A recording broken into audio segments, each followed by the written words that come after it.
Welcome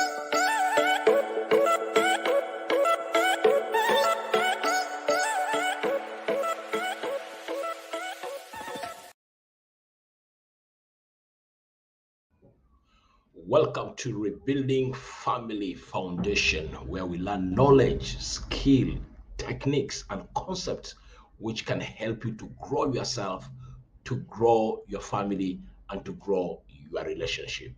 This program comes to you each and every Friday from 9 p.m. to 10 p.m. East Africa time. Welcome once more and join us today as we learn great things about life success.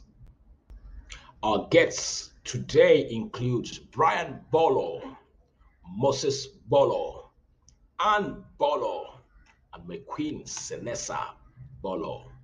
Welcome and let's enjoy this episode.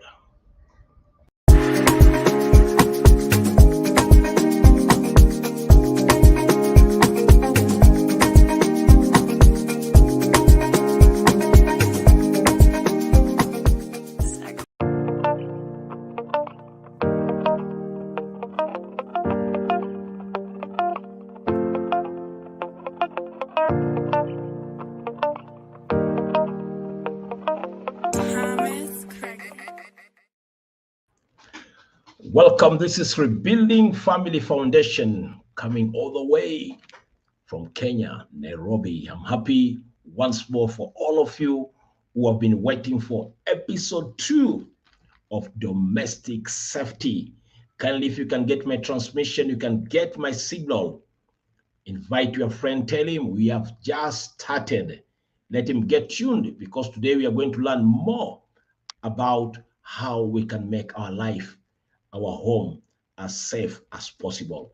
Kindly, as I bring this song for us, if you can hear me, kindly just write a comment. I can hear you and give us the location from where you are.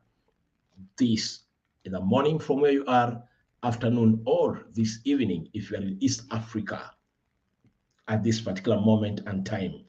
Kindly invite someone, and don't forget, if you're getting us through YouTube channel, subscribe to our channel, like it, and send us a comment, or on our Facebook page, Collins Bolo, or you can also join us on our YouTube page, Rebuilding Family Foundation. Welcome, invite a friend, settle, as we're going to learn great things this day.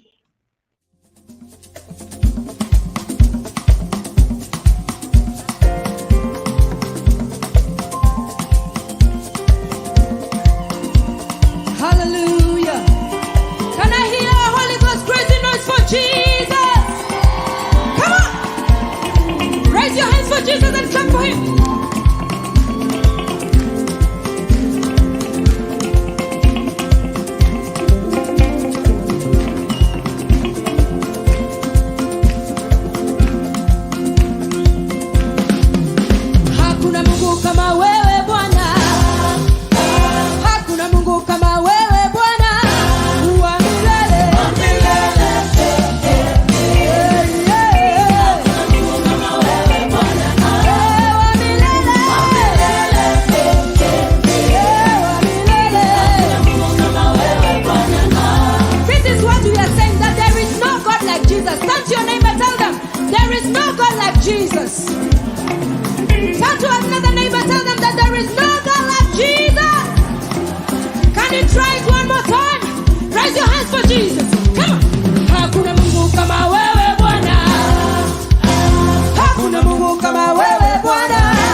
Yeah, welcome back once more. This is Rebuilding Family Foundation.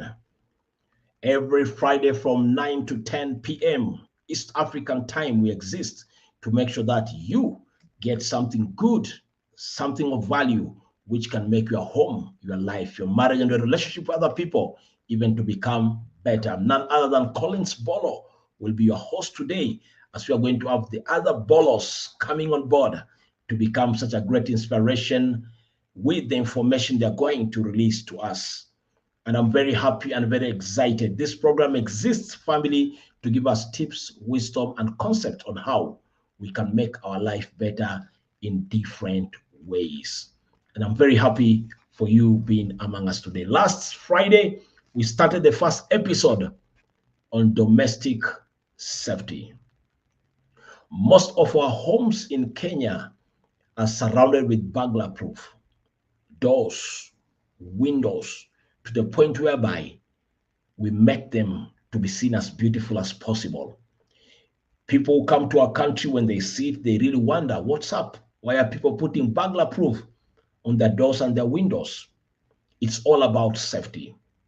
But the big question is this: as safety is being kept from outside invaders, is our home safe? Is your home safe?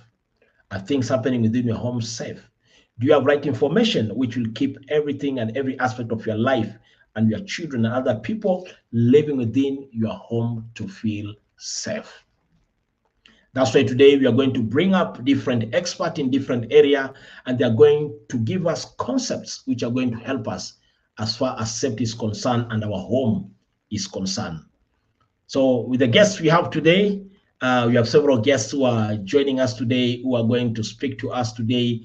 And as I introduce them, I'd like to appreciate Esondege, who is saying, I'm tuned. If you can, thank you, Esondege, who is tuned actually in this program. If you are there, you can listen to us, you can hear us. Just send a comment and remember to subscribe to our channel. Who are the guests for us today? Then we have several guests who are going to join us today, male and female, so that we can learn more about safety. Our first guest whom I'm introducing is none other than Moses Bolo, who was together with us on our last episode, and today is in his full gear as far as safety is concerned. Karibu sana, Moses Bolo. Thank you very much. Yeah, really appreciate. Thank you. Yeah, the next guest who is going to join us today is none other than Brian Bolo. Karibu sana. Asante sana. Hi, everyone. Nice connecting with you this evening. And Yeah, thank you it's so good. much, Reverend Collins. There's someone who has been confusing between both of us. Today, we'll be having privilege to see both of us and actually distinguish between the two. Yes, we have another lady in the house who also will be sharing with us on issues to do with safety. It's none other than Celesa Bolo. Where are you? Hi. Hi, karibu sana. I'm very happy to see you on board. There's no lady who is joining us. I think right now she's putting a gas even to join us in the studio. Maybe before we proceed, it will be important for you guys to talk about, just to introduce yourself and basically what you do, so that as we continue, people won't just be seeing the names of Bolo, but will see actually you are an authority in the area and the field of your experience and expertise. Whom should we start with? Ladies first or men before? Ladies first. Ladies first. Yeah. Okay. That's the First, ladies international first. style, I guess. Madam Celesa Bolo, kindly introduce yourself, what you do, even Thank you before. so much. Yes.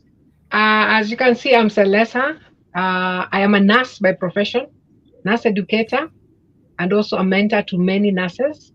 And I appreciate the time that I'm here. I also have my YouTube channel, Celesa Mary, where I help to educate people on issues to do with health. So I'm so glad to be here today to share how we can be safe at home so that we avoid accidents and even deaths in our domestic or in our home areas. Thank you very much, Celesa. Let me get to Moses Bolo to introduce himself and also his expertise. Hey, thank you so much, Collins, for this program today. My name is Moses Bolo. I'm a health and safety specialist with more than 10 years. I'm registered in both in Kenya and the UK. Today I'm going to discuss with you various aspect of safety. So keep there, stay there, and you'll gain more about domestic safety. Thank you. Thank you very much. Now we are coming to Brian Bolo. Yes, tell us more about yourself. It's your first time in this program, and it's good because these men will hear about you as you introduce yourself. Yeah, fantastic. Hi, everyone. How is everyone doing?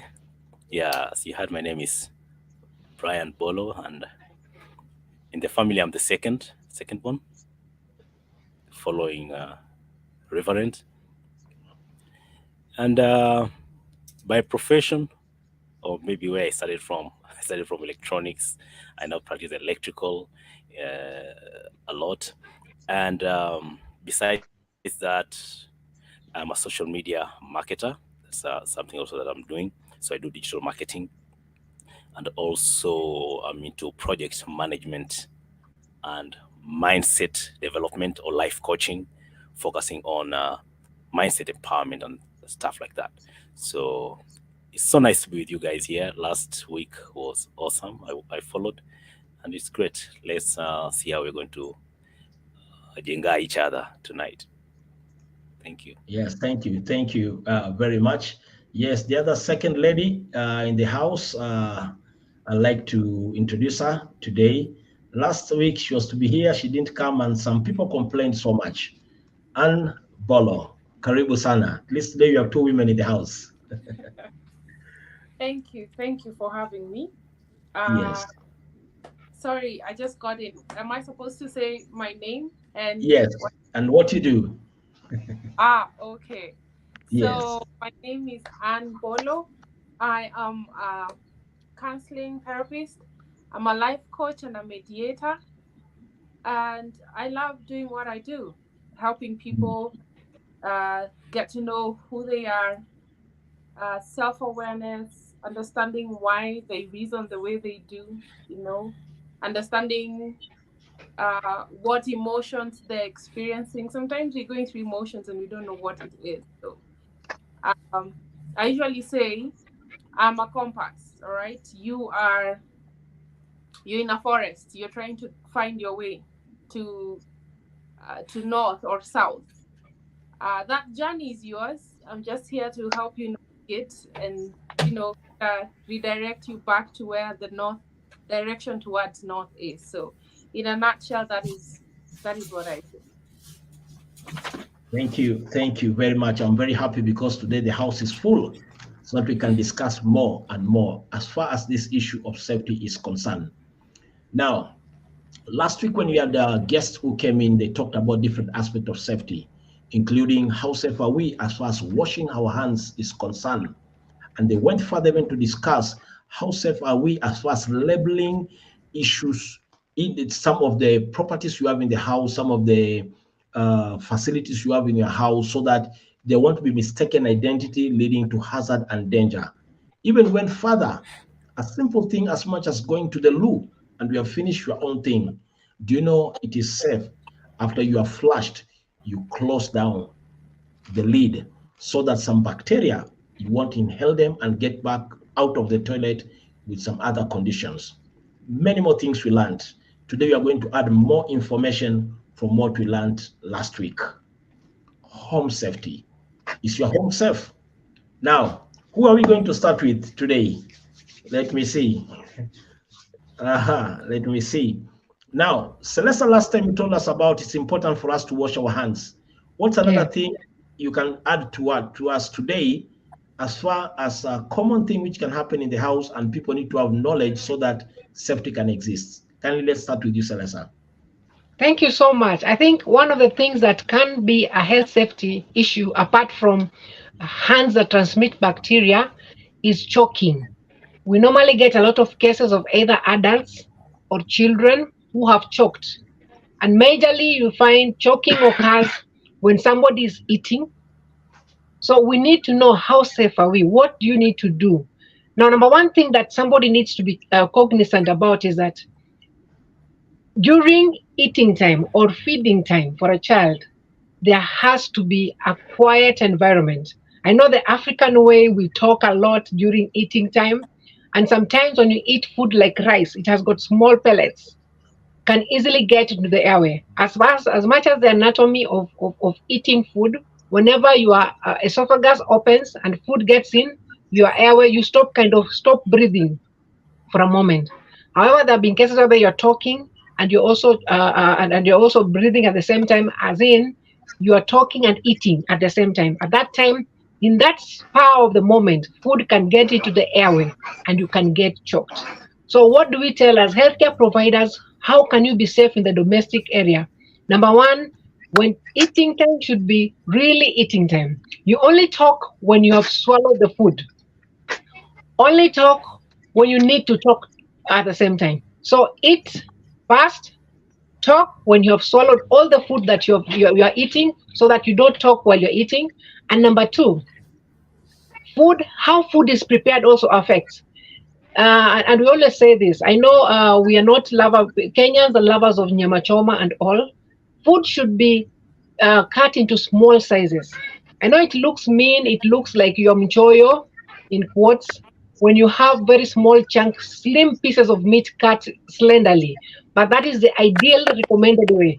Don't have large chunks of meat or food. Make sure they are chopped in small pieces and well cooked so that they are soft, so that somebody doesn't have to struggle with swallowing.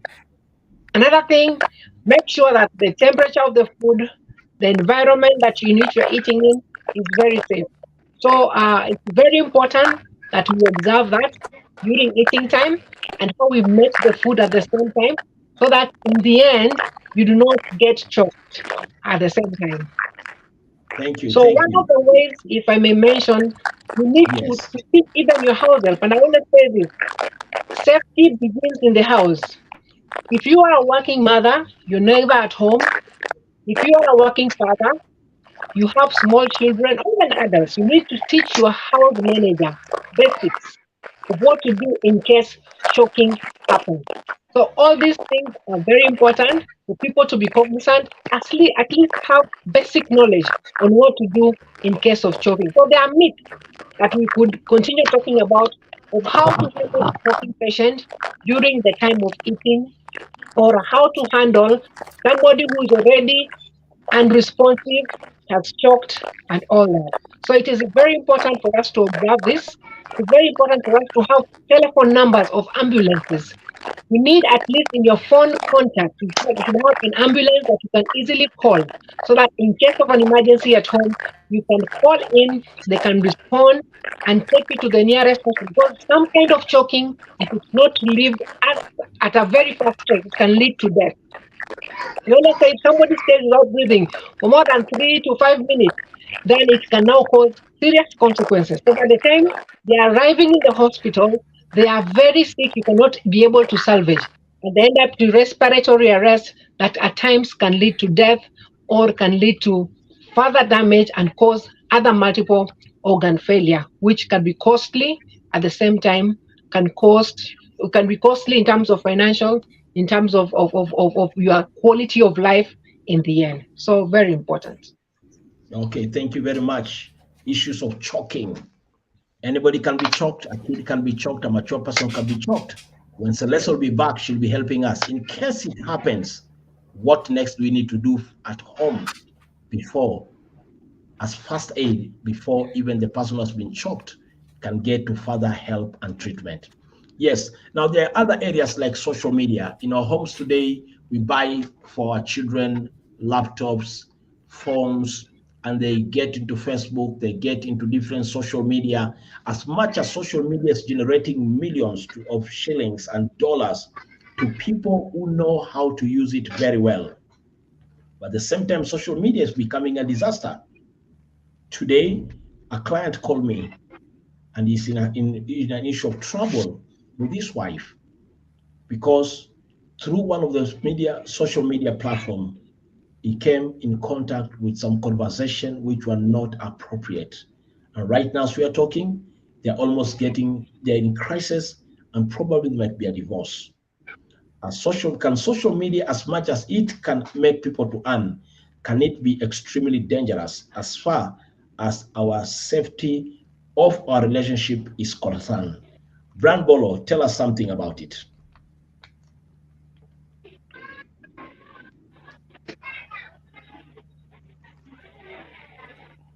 And I lost you a bit towards the end. Yes, yes. I'm saying that as much as social media plays a very key role in building people economically, people earning good money. Well, I guess we have. Yes. Then can it be also possible Yes. that social media should be an issue of safety for our children and even for the adults today?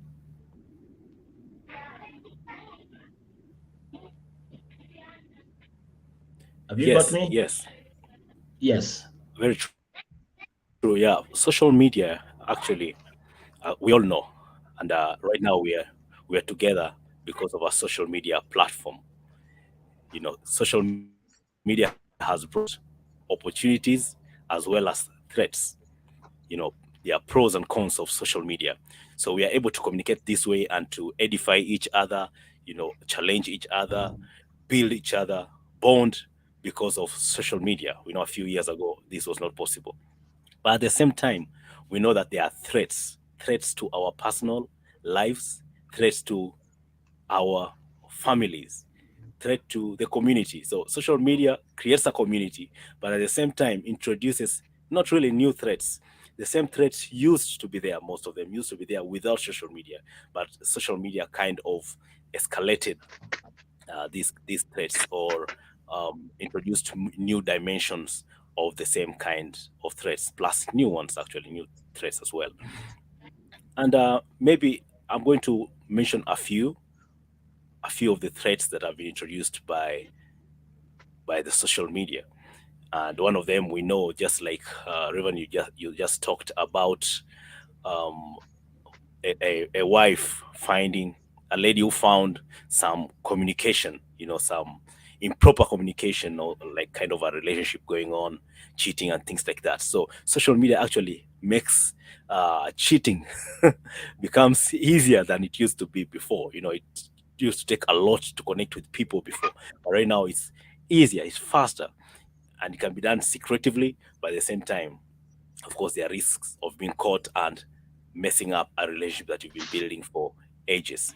So that's already one of the challenges that social media has brought, as much as it's an advantage as we're able to communicate. And I think there's this issue of cyberbullying, which has been rampant, and it's not only about kids. I remember one of our friends the other day, I think it's Mr. Dan Mugera. He was talking about an experience of cyberbullying which he experienced online. This is something that can happen to anyone, not just kids. And now that we have our children have access to these gadgets, meaning that they can access the social media platforms from home and from the bedroom secretly, without, sometimes, many times, in fact, without the supervision of the parents. That means that they can be bullied online and get to a place of depression, some even to suicidal thoughts and things like that. So that is quite a big threat and a big problem in today's society. Another negative impact of social media is unhealthy comparison between people, between families, and between individuals. And this does not apply only to children again. This applies even to grown-ups. There are men, there are women who are busy comparing their lives with the lives of other people based on what they see online, of which some of this online life or online show people post or show, they are not really their actual lives. A lot of people, whatever they post on social media or whatever is happening on ground in reality is totally different. But some people take everything that they see on social media to be the real truth, and they get depressed. They get, frustrated because they think that other people are doing well, but they are not doing well. Yeah. Another thing is the issue of privacy. privacy. I remember years ago when we were growing, when we were younger. I know some people in my neighborhood. I didn't even know their houses. I didn't know anything about their houses. Even their bedrooms online. You know, people can post their bedrooms online. People can post a lot of their private lives online. And one of the mistakes people do, married people, people in relationships, some people when they go through conflict, family conflict, they post their conflict online, either directly or indirectly. The kind of post someone can put, and this must be something going on in this relationship. So, and then something that was meant to be within the two of you, and you can solve it without the input of other people, now becomes a public affair, which is not a good thing. And our kids, as I said earlier, our kids get exposed to offensive images and messages, and sometimes these messages are not really messages that like on Facebook, they are meant for other people. Some of these messages, they either intentionally or accidentally ended up on our phones through WhatsApp groups. At one time, I remember in one of the groups I was in, someone posted something, and I was using WhatsApp, and I had not set the settings such that images should not be downloaded. And so someone in the group happened to have posted some pornographic images. So later on at my free time, I was actually going through, not even the WhatsApp, I was going through the images in the memory storage. And in the middle of that, I was dining or something like that, in the middle, relaxed and looking for something, then something popped up like, what's this? I remember that incident. Yeah, I was in that group You too. remember the incident, right? Yeah. Yes. Like, where did this even come from? So I had to check through the groups, and I found where it was coming from. Of course, the person apologized and all that. But I was imagining, what if my kids were going through my phone and this is what popped up? This is what they came across. Of course, I changed Even the your settings wife. that time. Yeah. Or even my wife, yeah. Yeah, because it was bad or even news. anyone else. Maybe I want to show someone some images of something at work or something like that, and the cause of that, such images pop up. Yeah, it can be quite embarrassing. So yeah, that's one of the the cons. And then there's this stalking and harassment, and especially someone can see a kid or even an adult online, and then he gets to like the person or hate the person, whatever the case may be, and starts stalking the person even in real life. And some cases have gone to a point of even kidnap. So all these things affect the family, whereas before you knew your kid is safe when he is in the house, but right now it's different. Someone can be stalking a family member inside their house, from inside their house, from school.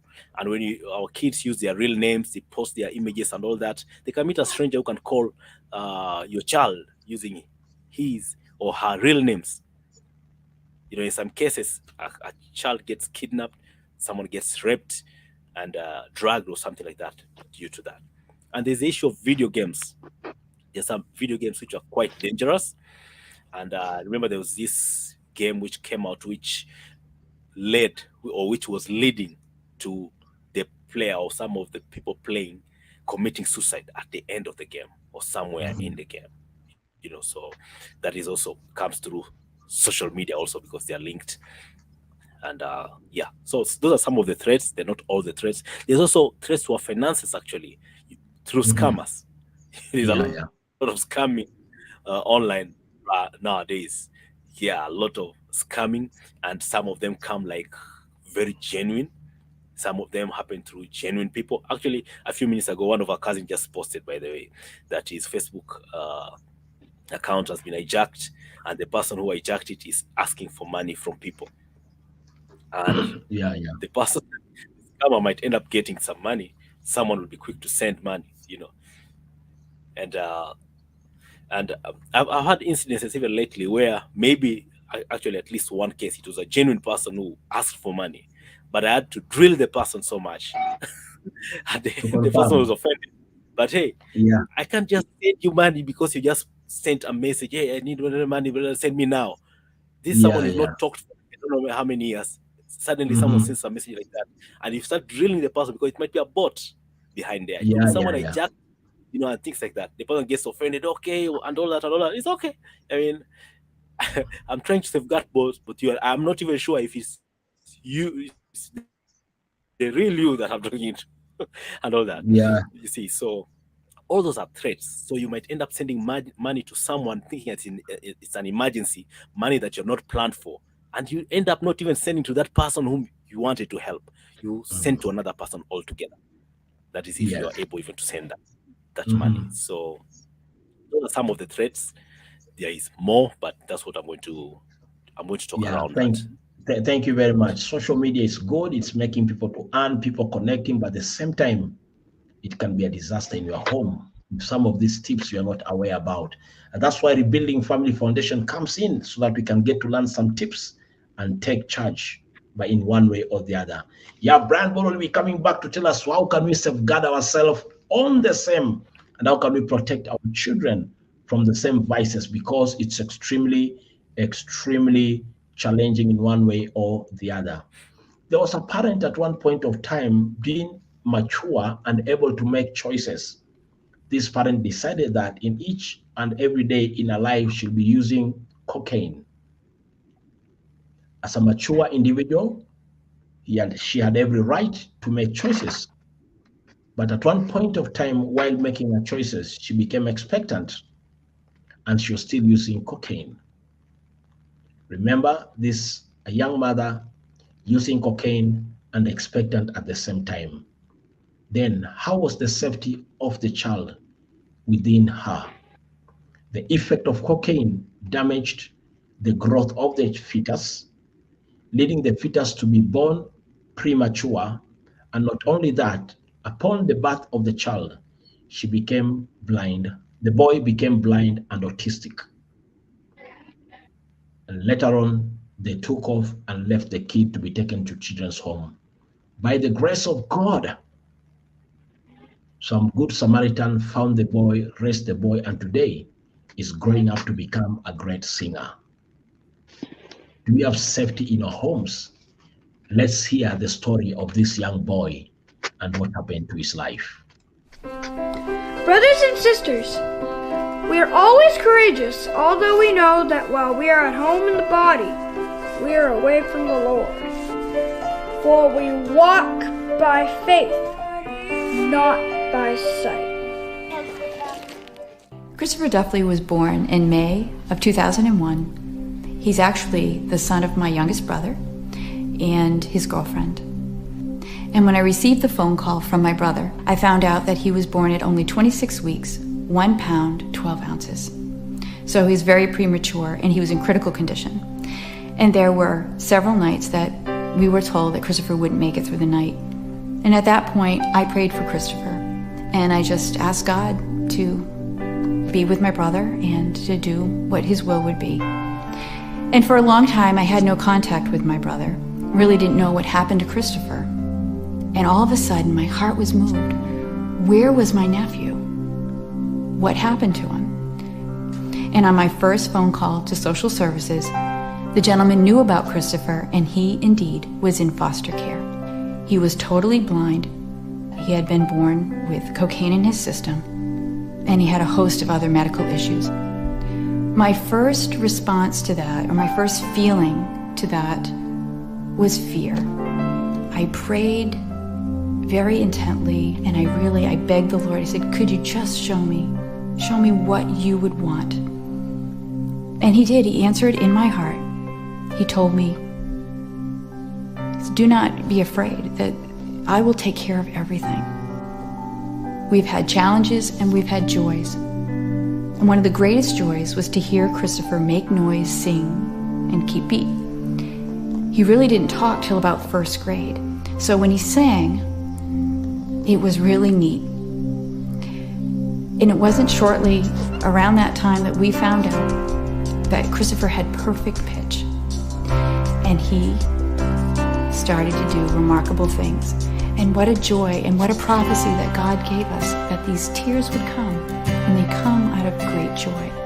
And when Christopher sings, "Open the eyes of my heart," he teaches us to not see everything with our eyes, but to see things the way God sees things, through our heart. And indeed, I'm singing that today. Open the eyes of my heart, Lord. Open the eyes of my heart. I want to see you. I want to see you. Open the eyes of my heart, Lord. Open the eyes of my heart. I want to see you. I want to see you. To see you high lifted up, shining in the light of your glory. Pour out your power and love as we sing, holy, holy, holy.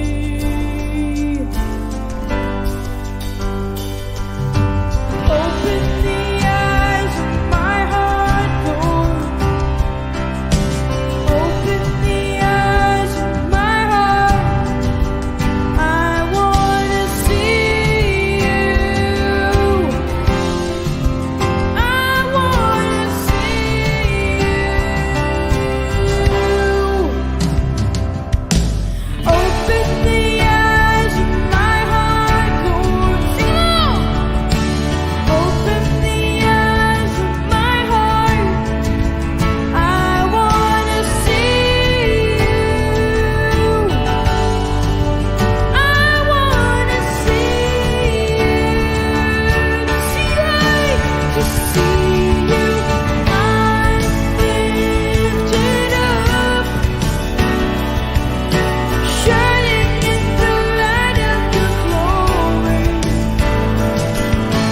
Pour out your power and love as we sing, holy, holy, holy.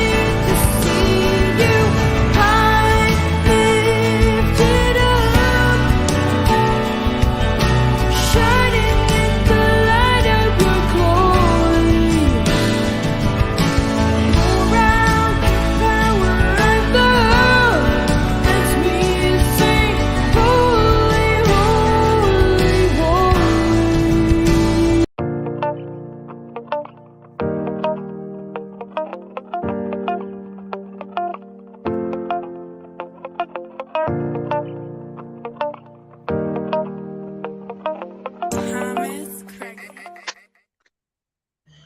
That beautiful song from Christopher.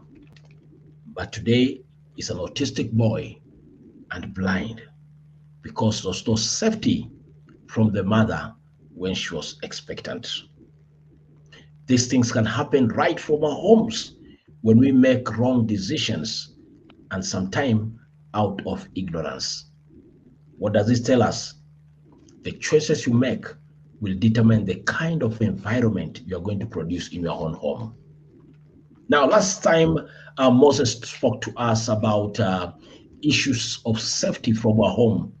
And I think from this point, just as you have seen, Christopher is a victim of cocaine, which has been used by the mother.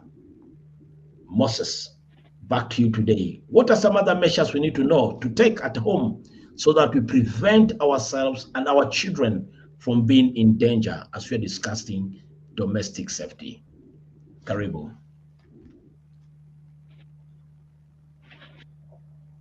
Thank you so much, Collins and the team. So today, basically, what I want to share with all of us, it's about about lifting proper lifting techniques. Back pain can it's always it's preventable. It occurs, yes, but it's preventable. They are like in according to United States Occupational Health and Safety. In workplaces, they say over 1 million workers suffer back injuries annually. So, and that's 90% of workers. This means that this can happen even at workplaces. Our backs have 300 muscles, and again, we have at the pelvic area we have got 5 pieces, and we have 24 vertebrae. These are flexible joints which has liquid, fluid-like liquid, which help us, and they act like shock absorbers. So it's very, very important for us to know and to understand what can cause back injuries. And the primary cause of back injuries is lifting, lowering, lifting, pushing, lowering, handling objects. And another one is, of course, you can slip, trip, and fall. Probably the floor is very wet in the house, which can make you slip, trip, or maybe there are cables everywhere hanging around. We call them daisy chains. Make you slip, trip, and fall. Again, if you have, of course, a motor vehicle accident, or you are struck by something which can cause a back injuries. You have, again, physical condition. Probably you're overweight, which can put pressure on your back. Again, this can cause back pain and back injuries. Another one is age. Of course, if you are aging, this can cause a back pain at some point. Now, in most of our houses, we have objects. We have things you want to lift, you want to push. So it's very advisable when you're doing that, you should maintain a good posture. Posture is the key. So avoid lowering object very fast, make you lowering very slow. Avoid lifting objects away from your safety zone. Safety zone basically is closer to you. Lift object when everything is closer to you. Avoid lifting things away from your center of gravity. You can lift something which is very light. Let's say something which weighs 5 kgs. But if you lift him properly, it can put at least 40 to 50 kgs on your back if you lift him properly. So lifting is the key. You want to fix the light fixture. You want to fix your bulb. You are lifting yourself up and trying to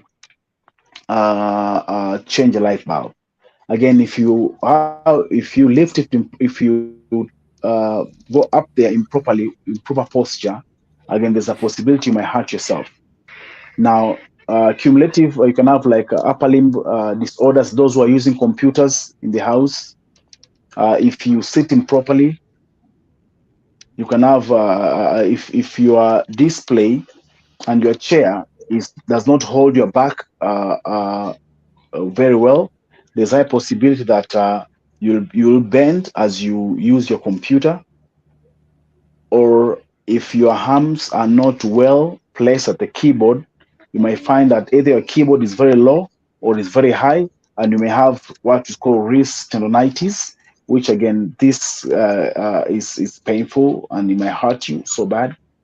So the most important thing is lifting. When you're lifting that bag from shopping, you came from shopping, you are lifting a bag from your vehicle, or you're lifting a bag from the trolley, or you're lifting the shopping bag, taking it in the storeroom. If you lift him properly, there's a high chance you may hurt yourself. How do you lift? First, use your legs, because the lower part of our bodies, they have more muscles than the upper part of our bodies. And these muscles, they are interconnected. So if you are lifting, make sure that you bend your knees when you go down and lift with your legs. Lift closer to you. Make sure you tighten your stomach muscles. Your stomach muscles is the core. It holds your back. So make sure that you do that. You hold your stomach muscles and do some stretching exercises to loosen up. This is very important. You can do partial sit-ups. You can stretch yourself, at least exercise daily or every other day. It's very important. When you do the exercise, it makes yourself loosen up. So when you're lifting, it can help you prevent your back injury. People have back injuries, many people at workplaces, even in the home areas. You talk to your parents, your relatives, a good number, they have back injuries. They feel painful when they wake up. They feel back pain when they're doing different chores. It's because of lifting. 90% is because we're lifting something which might not be actually heavy. Some might be heavy, and a poor and proper posture. Also, repetitive lifting can again, and twisting can cause back injuries. So this is very important to us to understand and to know the proper way you can lift objects, lowering object, and again, if you are moving it from one place to other, you can either use a trolley or some other equipment. It's very, very important. That will protect your back. Yeah, Yes. that's what I have to share with you today. Thank you. Thank you very much. Actually, we're having many people today with a lot of back pains. And if you want to know people are suffering back pain, just go to Seragem or Nuga Best Center. Men and women of all ages are all lining up so that they can get back massage therapy. If you go to most of our massage parlor today, we have so many people suffering because of injured back. Some even after delivery, when they have given birth, the first 40 days, which are supposed to be time for rest, they start lifting up objects, leading to long-term condition with their back. And it becomes extremely safe when people get to learn about all this and make their life better. And that's why Rebuilding Family Foundation comes in to educate you, to give you information so that safety can exist within your home after having or upon having right information. As you're starting to conclude, choking. When someone chokes in the house, what do you need to know and do to safeguard the life of that particular individual? This is very key and very, very important. One of our speakers' gadget is really misbehaving, and once the person will be set, I'll be calling her on board. But before that time, back to you, Celesa. In case someone is choking, what needs to be done? Let's come up with a solution to this problem we have addressed. All right. So when choking, what do you need to do? Number one, we have got different stages, or rather, signs and symptoms that you know somebody is choking. If somebody is choking and they're coughing, just know they're safe. So long as they're coughing, if they were choking, they were just eating food together or they swallowed something, but they're coughing, that's a very safe zone. You shouldn't be so worried. You should just stay there, be with that person and assist wherever you can, depending on what they tell you. But there's another stage whereby the person cannot cough. They're holding, there's a universal choking sign. They hold their necks like this. And at that time, some will make a very shrill sound. Some will not hear anything. They just hold their necks. If you are there, ask them, are you choking? Because there have been cases whereby somebody was just holding their neck and rubbing it, and they're quiet. So it could be they're just quiet, there's nothing, but ask them. If you see somebody holding their neck like this, ask them, are you choking? If they nod and say they're choking, you need to take action as soon as possible. Now we have scientifically proven maneuvers that help. Now on simple layman's language, one of the maneuvers that we use, you go behind the person's back and take your hand around them. Make a fist between the belly button and where the diaphragm and where the symphysis, for a better English word, where the ribs end. There is a point at where the ribs end and the belly button. Put your hand and make a thrush, upward thrush. You're exerting pressure on the diaphragm so that anything that is in the airway can be pushed and can come out. So that is one of the way. We call it Helmholtz maneuver. For a small child, you cannot do Helmholtz maneuver. You need to go behind the back and pat, do thrusts using this part of your finger. Very hard thrust. Do like that. Do it 5 times. And if it is something that will easily come up, because it also depends on what they're choking on. I had earlier say that if foods are made in large chunks that you give to a child, or even add as very large pieces of meat, if it's an object that is occluding or blocking the airway, and you give a thrust behind the back, it can easily come out. But there are times whereby, one, they're not coughing, they're not responding, they're putting their hand on the neck, and they've told you they're choking. You have tried doing the thrust, nothing is happening, they're just looking at you. You've tried hitting their backs to see where it comes out, nothing is happening. At that point, just know things are not doing very well. Some patients become even more unresponsive and they become frail and weak. Put them on the floor and now you start chest compressions. Meanwhile, when somebody is in that state, you don't need to handle that person alone. You need to shout for help. Come on, somebody help. Call the Jiranis, the neighborhood. If you're in the street, say somebody help. People can easily come in and call the ambulance. And at that point, that is where I say that it is important that you have at least one number for an ambulance. A medic who is around the neighborhood. That is why we always say, wherever the neighborhood you are in, you need to know people who are around there. Who are the medics there? Who are the people who can help in safety issues and all? And somebody who is well trained. So basic life support can assist at that time. They can do chest compressions as you wait for an ambulance to take that person. So we have had cases whereby simple thrust does not work, the patient is unconscious, unresponsive, and they have to be brought to the hospital, whereby it has to be removed, whatever it is that was choking the patient. Common things that choke us apart from meat, we have also fish bones. We have people talking and eating at the same time. Fish is very dangerous. It can easily cause choke, and with that one you cannot, even if you do thrust, sometimes the spikes have already held part of your mucosa or they've held part of the throat. So whatever you do, it will not come out. So it will just be stuck there. So always observe whoever has told you they're choking, but so long as they're coughing, they are safe.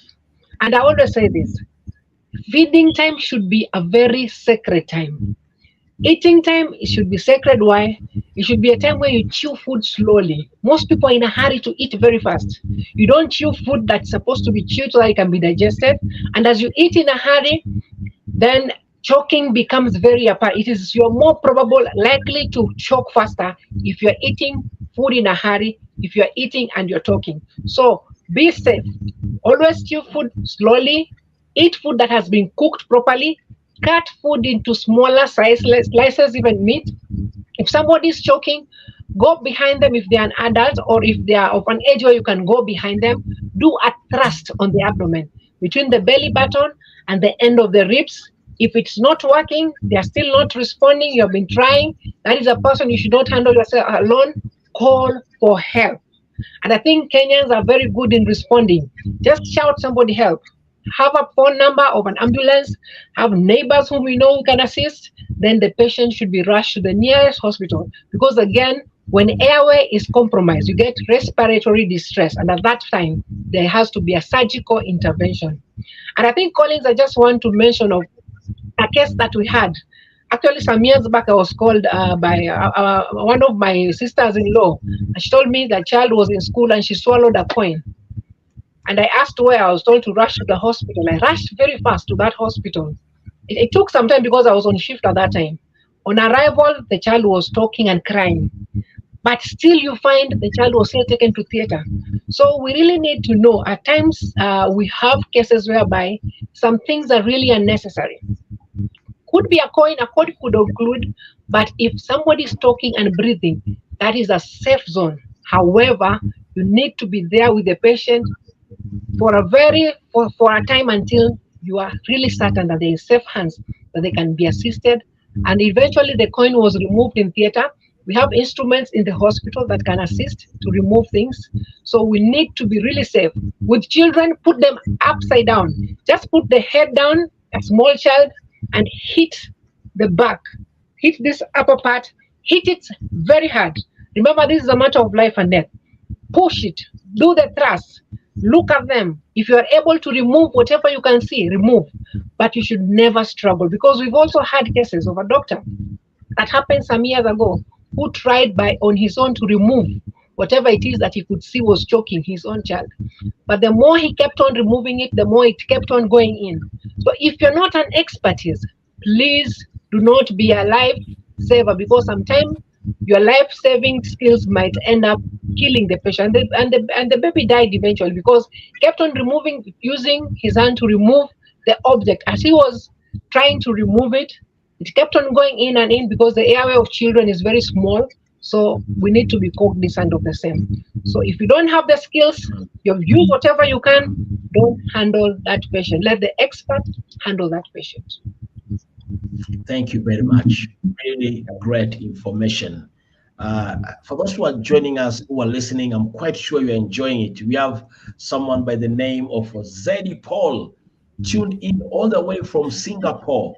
Thank you very much, Zeddy Paul, even joining us from Singapore. We have Bwire Peter getting you loud and clear. Thank you, Peter Bwire, a great friend for many years from back in 90s when we were much younger than today.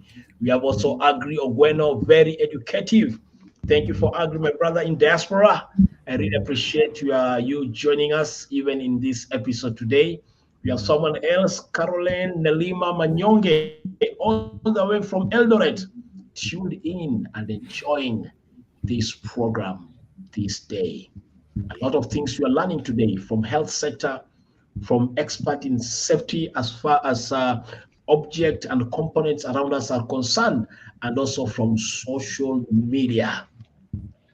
Social media can be good, but also can be an issue of safety for both parents, our brothers, our sisters, and our children. How can we avoid and protect ourselves from danger which comes with social media? Brian, maybe wind up with that for us. Okay. Hello, everyone, again. And yeah, I'm handling the issue of safety online, and mostly where it pertains to the family setting. And some of the things that you can do to protect yourself and to protect your family, to protect the kids and also the adults, because we know that we adults also have been victims sometimes. And one of the things that you should not do, and you should make sure you tell your kids not to do, is to avoid publishing personal information online. That is due to things like identity theft, and by your identity, your personal information can be used to steal money from your bank account. And in the case of like Kenya, if someone can have access to something like your ID number and one or two other informations, and maybe eventually even your ID copy, someone might be able to steal money from your mobile banking application. Therefore, as much as that is a personal thing, it definitely impacts the family, because we know that the family is made of individuals coming individuals together. Therefore, personal information, including images, be very careful with images. I know we post on Facebook and things like that. That's okay, but for the kids especially, when they start meeting strangers online, and then we should tell them, we should prepare them for this, that they should not share anything that they are not able, or they won't find it right to share on their page, or the parents would be comfortable comfortable to show the parents, to have the parents see anything like that. They should not share with any individual, because even if they trust those individuals, because kids get persuaded to send nude photos and things like that, to do funny things alone. Sometimes they're told they're going to be paid. Sometimes they get bullied to do that. So we should prepare them on how to behave when such things happen. Most of the time, one of the things that they can do is that they should involve you when they communicate with people. There should not be a secret between the kid and some stranger that she met online. Therefore, you should befriend your kids, and to a point that they will be willing to let you know who they're in contact with online. Yes, they should trust you more than they can trust anyone else online. And of course, they should know the do's and don'ts. Discussion about things like sexual matters with strangers online. They should know beforehand that is something that they should not do. They should know how to respond when it comes to that. And it's very important that our children should have a positive or good self-image. They should be confident about themselves, in that to a point that a stranger cannot bully them, harass them about their image or about anything else, to demean them to a point that they can now manipulate them. So there are mindset issues here involved, and we should build a strong mindset on our kids. So encourage them to talk to you, let them not share personal information, including things like location. Yes, they don't have to keep telling everyone online where they are at any given time. They've gone to this place, they're staying late somewhere, and they keep posting, showing their location, because stalkers are able to track them, and in some cases, they are able to physically identify them, get them. In some cases, people have been raped, people have been kidnapped, and things like that. Another thing, one of the things we talked about is the online scam. Therefore, when someone just contacts you, sometimes someone that you know contacts you and is asking for money, or she's asking for money, and the story looks convincing, this person is in problem. Most of the time, your gut will tell you, because if it's someone you've interacted with, this person does not communicate like that.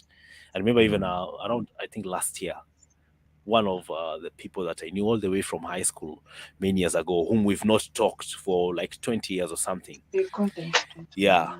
And the last time I tried to say hi to the person, he did not reply. But sometime last year, he just sent me a message directly asking for money.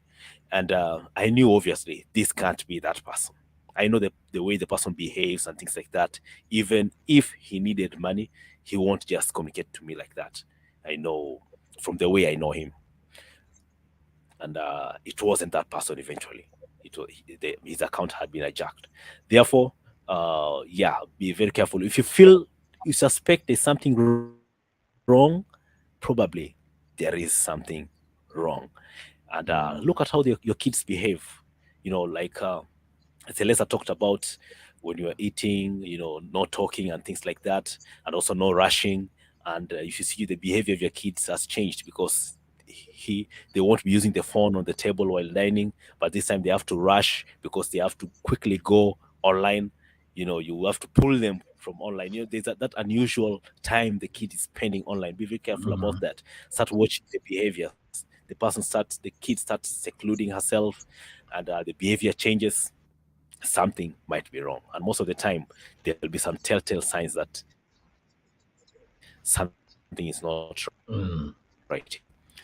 When it comes to the issue of games, before you allow a child to be playing these games online, where they play live with other people somewhere else, make sure you learn research as much as you can, as much information as you can about those games. As I said earlier, there's been this game where this game lead to children or to the player doing some things that are not right. It could be the children or the person harming himself or herself, or harming another person, or doing some things that are inappropriate. Another thing that's important also, the settings of the app. It's Facebook, it's YouTube. There are settings inside there. Child safe settings. That's also very important. And also there's a look at the history where the browsing history, for the browsers, search engines, and the applications that they're using, so that you may know what do the kids look at and stuff like that. So familiarize yourself with the games, know the history, not the settings, the website settings, child safe settings, as I said, and things like that. So basically, those are some of the things, not everything, but some of the things that you can do to protect your family, to protect, and also have some disciplines. Some things are not actually, they have very little or nothing to do with the website and all that. Have some mechanical practices, habits as a family, because as a family we want to stay together, we want to eat together, bond at that time as much as we are not supposed to be talking, but we want to be bonding silently, right? So you don't want that when you're enjoying your meal, everyone is busy online. That is not good for the family. Yeah. Because unlike our days, A remember when disease. we were younger, that time was a time, and for many people, a time where the people used to bond at that time. Yeah. Maybe people would be watching a TV program at that time, together and laughing and all that. But right now, people can be, everyone is on his phone or her phone, chatting with other people elsewhere. Somehow social media makes people who are far away to be more important than the person who is next to you. Now, that will, what's going to happen with that? Years later, months later, or years, you are going to find that there's very little memorable time that you had together. Yes. And as I said earlier, the issue of families, when you have a conflict with your spouse, when you have family infighting, don't go and post those things on social media. Find a way of solving. If it's necessary that you have to involve another person, know who you want to involve, and because of specific reasons. Maybe it's a counselor, maybe it's someone who can come in and advise you, whatever. But otherwise, don't go and post your fights online. Yes, I know people post their love things online. That's okay, but at the same time, don't use those good times you're showing to camouflage the reality, the negative reality that might be going on in your family. Just sort out the situation, look for a solution. Don't try to make us or make the people admire how beautiful your marriage is, but in real sense, you are almost being killed in that marriage. Or terrible things are going on there. Social media can bring hypocrisy at the same time in families, and things like that. Another thing is about using the phone in bed, using the phone in bed, so you've retired to bed, you've gone to sleep, but one person is, busy online, chatting, busy catching up with other people, and affecting your sleep time. That's number one. Another time affecting taking away the opportunity that you'll have had, maybe to get intimate or discuss some other things you want to discuss from the bedroom and things like that. I was talking to, we were discussing about he wanted, or he has already gotten a TV which is put in the bedroom. And well, it sounds cool and fancy, but I was telling my preference, not a law written anywhere, but my preference is that if possible, don't have that TV in the bedroom, because that will be a distraction. That's the bedroom is kind of a sanctuary for the two of you. It's a sanctuary, and that's a place where you want to have all the time to look at each other and talk to each other, until you have no more words to talk and things like that. But if there's a TV, there's a laptop there, and the phone, the tablet, and all that, it takes a lot of discipline to control yourself, or to ignore all those gadgets in the bedroom. It takes a lot of, it's possible, it takes a lot of discipline. So why tempt yourself? If possible, have only one person to look at when you're in the bedroom together. And interact with. Yeah, so those are some of the things. Thank you very much. Thank you very much. Yeah, that one brings us to this big question, especially for the couples. Do you know how dangerous it is if you start developing a habit of going with your phone and chatting on your, who is this group of people or an individual who is more important that you have to start chatting with on your matrimonial bed? This is one of the demons and devils we bring on our own relationship. Actually, that thing came into my mind this morning. The number of hours of time one might spend with a group of people or individuals, or even some time communicating with people at work, might be jeopardizing, bringing jeopardy within the best matrimonial moment in your bed. It becomes extremely important for each and every couple to come up with this decision. Bedtime is no time for social life, unless you have a group which is married to you, or individuals who are married to you, or a task married to you, and you have to give all your attention at the expense of your wife or your husband. We need to take care of ourselves, lest domestic safety compromise. Now, I know time is so much gone, and today also we had our psychotherapist around, and this is just second part of season 1, domestic safety. Before she speaks, there's something interesting I'd like to show you. I had it, and it made me to think we need a therapist, as much as I'm a therapist, to come on board, which also helps us. As she'll slightly talk today, we're going to have a whole episode whereby we're going to discuss these matters. This is an event which happened some times back, and there's a Muslim cleric who stood up to speak about it, and listen to what he said on this particular day. Watu unacheka nao, unadhani wanakupenda, lakini wanakupenda kwa sababu wanamuona mama yako. Hata kama mama yako ni mzee, wanamuogopa kufanyia. Lakini ngoja mama yako afariki, hao wanaokupenda ndio watakuwa wa kwanza kudhulumu haki ya mama yako. Nitakuleta katika historia japo itatuliza, lakini tustahimili. Jamaa yangu mmoja alikuwa na mke. Bahati mbaya wamekaa miaka 14 hawajazaa. Mwanaume anataka mfukuze mwanamke kwa sababu hazai. Alipotaka kumfukuza akamwambia nakupa ofa ya mwaka mmoja, usipozaa na kufukuza. Na huyu mwanamke alikuwa ni mcha Mungu mno. Akawa anakuja kutuambia, mashehe nifanyieni dua, nimetoka na mume wangu mbali, tulikuwa tunalala chini, leo tuna manyumba, leo tuna magari, kweli nafukuzwa, nampenda mume wangu. Nikamwambia sisi hatuna uwezo wa kusaidia kupa mtoto isipokuwa Allah, uwezo huo anao. Tukafanya dua, mwaka ule ule Allah akamjalia akanasa ujauzito. Takbir. Kwa sababu ni mtu ana hamu, alikuwa muda wote anashika tumbo lake. Akikaa nasema, mwanangu tulia, baba yako mimba ile haikukawia, akafika mahala anatakiwa akajifungue. Siku anapata uchungu wa kwenda kujifungua, mume yuko kazini, inapigwa simu, mke wako amepatwa na machungu, akawaambia mpelekeni hospitali, tukutane hospitali, nampenda mke wangu. Hicho ndio kitu ambacho tulikisubiri kwa miaka 14.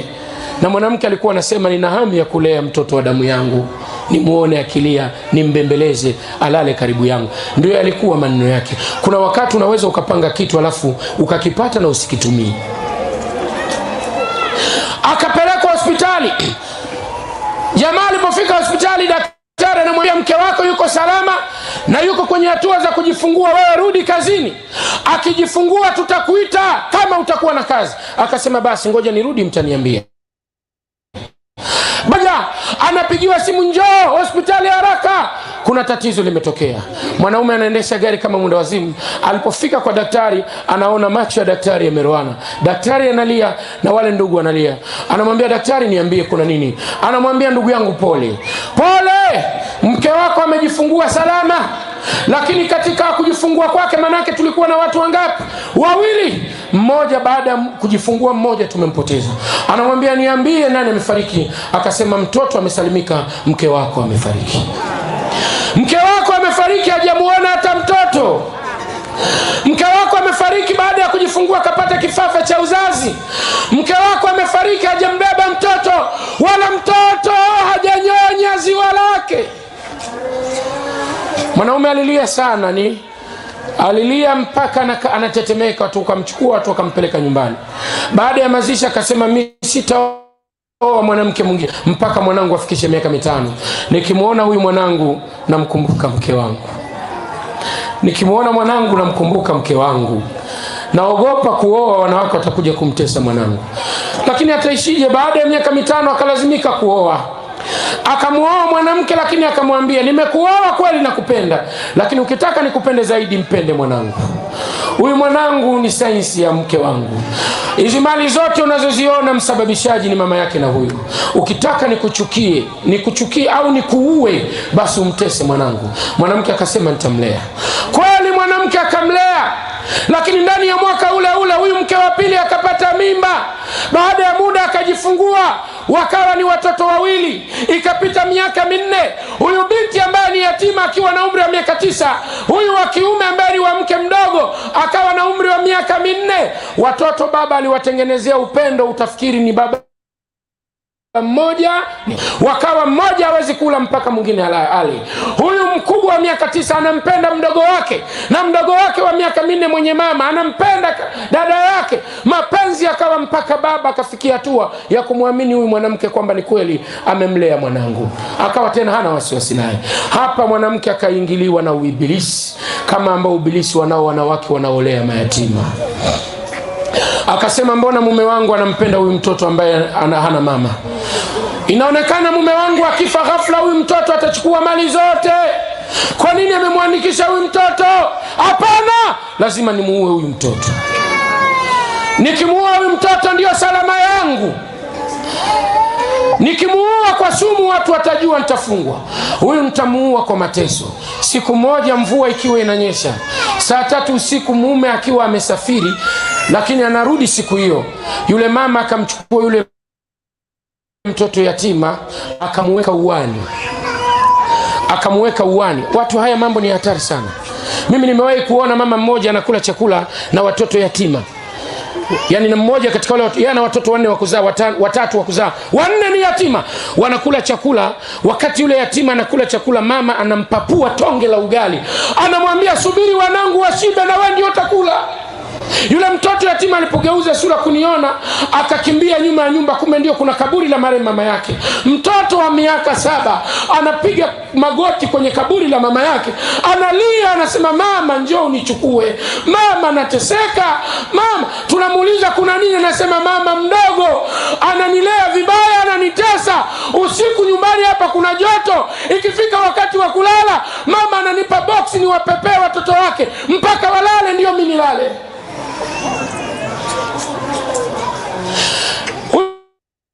Huyu mama alichokifanya kilikuwa kitu kibaya. Siku hiyo alichokifanya, akamchukua huyu mtoto akamwambia, utakaa nje saa 3 usiku, mvua inanyesha. Tena kwenye upenu wa nyumba mvua inanyesha. Akamwambia, utakaa hapo. Akakaa, akafunga mlango, akaacha wazi mlango wa uani, ili mume wake akija asipiti uani, apitie barabarani. Mume alipokuja akaingia saa 5 usiku, mtoto ananyeshewa na mvua. Mtoto amekaa kwenye upenu wa nyumba, mtoto wa miaka 9. Ni kitu gani we mama anakula na kunyima? Akakaa kule, baba akaja akauliza, vipi watoto? Akasema wamelala.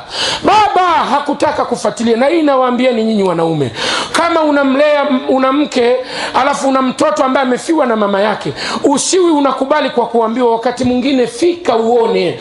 Baba kaambiwa mtoto amelala, kumbe mtoto hajalala, mtoto yuko nje. Baba akala chakula, akaingia ndani kulala. Saa 5, saa 6 mtoto yuko nje peke yake. Saa 7 baba amelala. Ukiona unaota ndoto usiwe unapuuzia. Kuna ndoto ambazo zinakuja na ujumbe wenye kusikitisha. Angalia kilichotokea. Baba wakati amelala akaota ndoto anamuota marehemu mke wake. Lakini marehemu mke wake amekuja kusimama na kisu mbele yake. Anamwambia, mwanangu yuko wapi? Baba akashtuka.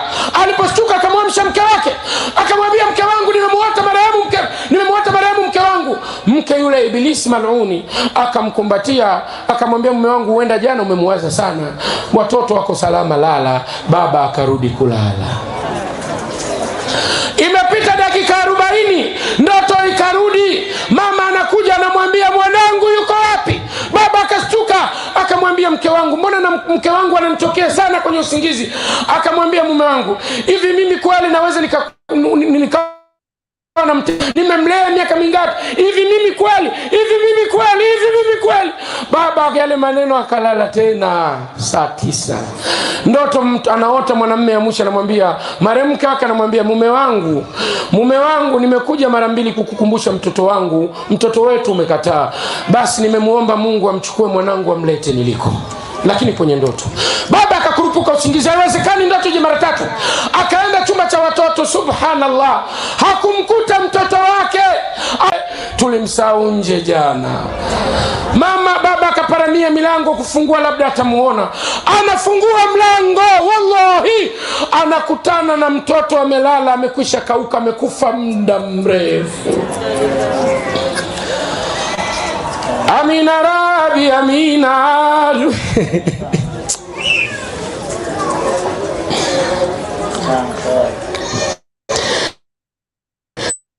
Amina dua nitakabalia, amina tena amina dua ninawaombea.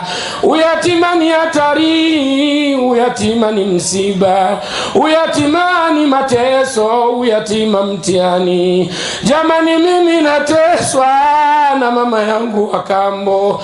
Mama wa kambo si mama, jamani ananitesa.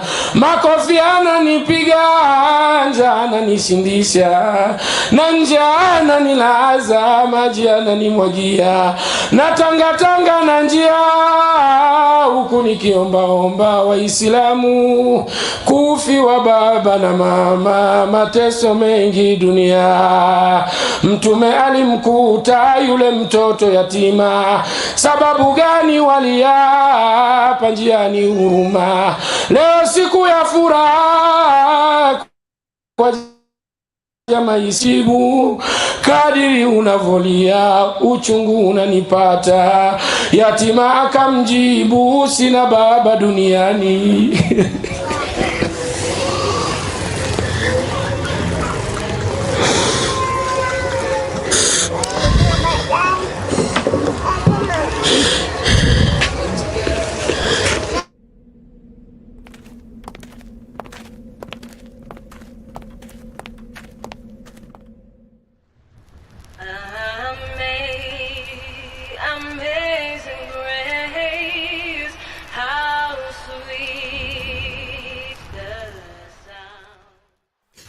Heard them sing, he paid the price and Jesus bore it all.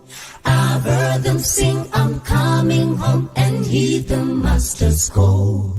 I've heard them sing the modern songs and songs of long ago. But amazing grace, so sweet the sound, is the sweetest song I know. Amazing grace, so sweet the sound, oh how sweet is the sound. No sweeter song in this life could be found. Heard about the Savior's blood, washed as white as snow. But amazing grace, so sweet the sound, is the sweetest song I know.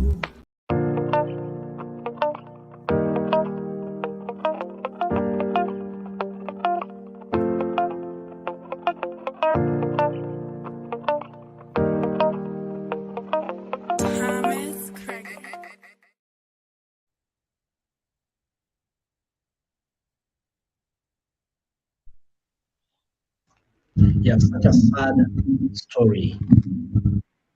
Our homes safe? That's the big question. Today, Anne was prepared to share with us.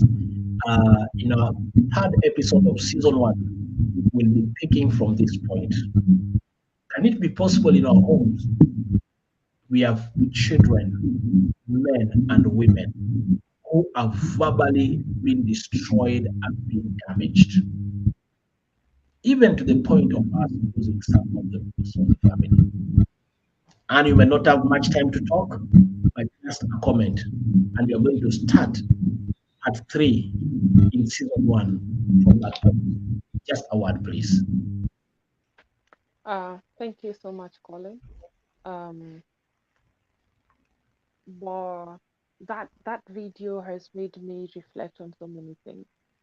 And truth is, unfortunately, we've grown up in environments and homes where we are verbally abused, emotionally, physically abused, and it affects our growing up, the way we relate with people, the way we do things, our perspective about situations and even other people. So yes, unfortunately, this is a reality that is there, and it's important that we are become aware of the danger that is affecting on us in our growing up, so that we can be able to avoid that.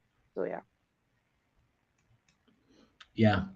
Actually, in next Friday, we'll be having Dr. Jason Musyoka coming live, even to speak about his journey of success. Then the Friday after that, we'll be back and we'll be starting from there. There are people who are suffering in our homes. Orphans are suffering. Some relatives are passing through a lot in their home. And I believe at that time, though time is not on our side today, we are past 27 minutes past our usual time. We are going to get what are some of our emotional, psychological response to such kind of things when they happen to us in our own homes. Where should be the safest place for us? Please, if you have not subscribed to our channel, go and subscribe. Rebuilding Family Foundation. That's our YouTube channel or our Facebook page, Rebuilding Family Foundation Academy. You can also subscribe to, there are a lot of good teachings in this YouTube page. Also, you can go to YouTube page, CTCC Kenya, and you can find a lot of good information which can help you. Thank you very much for joining us today. I know some of the friends to Anna have been waiting for her to speak so much. Her time is coming. Don't worry, speak, and you're going to enjoy a moment with her. Meanwhile, thank you for being with us. Thank you for believing in us. Thank you for joining us, even at this particular point. I'd like to appreciate all the people who are live together with us, including Celeste Bolo, Moses Bolo, Ann Bolo, and Brian Bolo. The Bolos are out to make sure that they become a blessing for each and every individual. Stay tuned, even as we continue to learn more and more in other coming episodes. God bless you. Good night, and let's connect together once more as time is going to come up for us. God bless you. My hope is built on nothing less than Jesus' blood and righteousness. I dare not trust the sweetest frame, but wholly lean on Jesus' name. On Christ the solid rock I stand. All other ground is sinking sand. All other ground is sinking sand. All other ground is sinking sand. On Christ the solid rock I stand. All other ground is sinking sand. All other ground is sinking sand. All other ground is sinking sand. When darkness falls his lonely face, I rest on his unchanging grace. In every high and stormy gale, my anchor holds within the veil. On Christ the solid rock I stand. All other ground is sinking sand. All other ground is sinking sand. All other ground is sinking sand. On Christ the solid rock I stand. All other ground is sinking sand. All other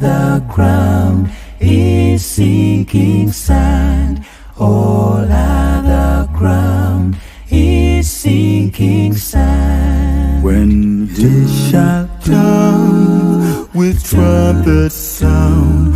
Oh, may I then in him be found, dressed in his righteousness alone, faultless to stand before the throne. Oh, Christ the solid rock, I stand.